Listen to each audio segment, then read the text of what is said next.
This is Andy Owens. In the last 6, 7 years, we've spent probably 6 months almost full time pulling off our Burning Man camp. He runs a bluegrass music camp at the famous Burning Man Festival in Nevada. We build the camp in about a week. We burn for a week, and then we knock the camp down in 3 or 4 days. He says the burner community gives everyone a nickname, so people who really know Andy Owens call him Fixer. I was fixing stuff right and left, so they started calling me Fixer. Fixer may have a love for Burning Man and bluegrass music, but he also has a love for his home, Western North Carolina. And watching his home get torn apart by the torrential rains of Helene back in September gave him a different perspective. When this happened here, I have gotten really jaded since this happened here. He wanted to do something to help.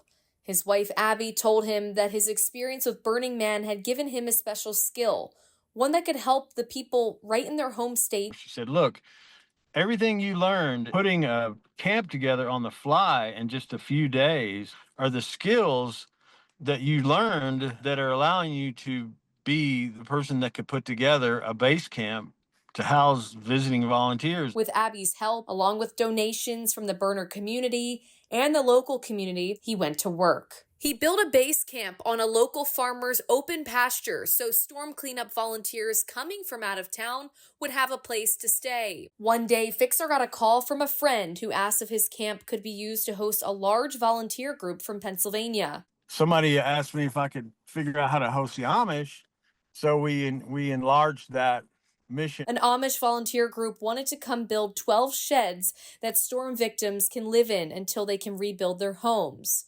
But 2 days before the Amish volunteers arrived, more rain made the camp too muddy to use.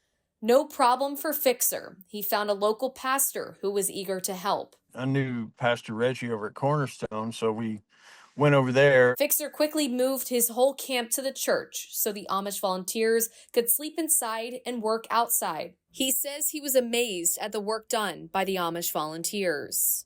It was incredible. I think they brought 60 people probably in the end. I mean, it was unbelievable how fast they built those things. They actually brought 5 semi-trailers of gear and equipment.